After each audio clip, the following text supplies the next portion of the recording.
एक कस्बे में दो बहनें रहती थीं, आयशा और अलिया। आयशा स्वभाव से चुलबुली थी, लेकिन थोड़ी स्वार्थी भी। वहीं अलिया उम्र में बड़ी, शांत, दयालु और नेक दिल थी। एक दिन दोनों बहनें स्कूल से घर लौट रही थीं। रास्ते में अलिया की नजर एक औरत पर पड़ी, जो अपनी गोद में एक छोटे बच्चे को लिए भीख मांग रही थी। बच्चा भूख से जोर जोर से रो रहा था। आलिया का दिल भर आया।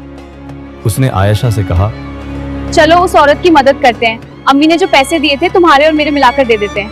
आयशा ने मुंह बनाते हुए कहा, नहीं, मेरे पास तो वैसे ही मेरे लिए पैसे कम पड़ जाते हैं। मुझे बस की टिकट के पैसे देने, तुम दिखाओ दरिया दिली, मैं नहीं दे सकती, मैं जा रही हूँ।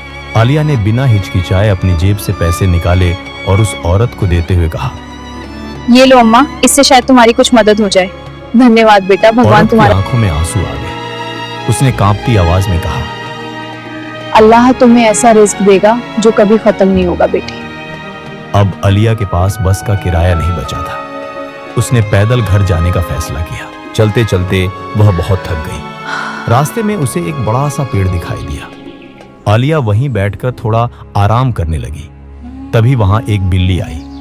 वह जमीन खोदने लगी और कुछ देर बाद वहां से चली गई। आलिया को जिज्ञासा हुई, आखिर ये बिल्ली वहां जमीन क्यों खोद रही थी। उसने पास जाकर देखा। वहां जमीन के नीचे एक पोटली दबी हुई थी। आलिया ने पोटली खोली तो उसके होश उड़ गए। उसमें पैसों की गड्डियां थी।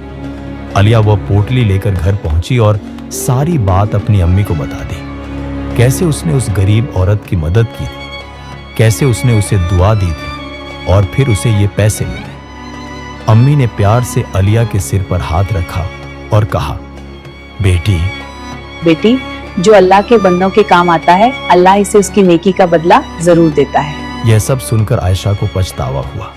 उसकी आंखें शर्म से झुक गईं। सीख, नेकी कभी जाया नहीं जाती।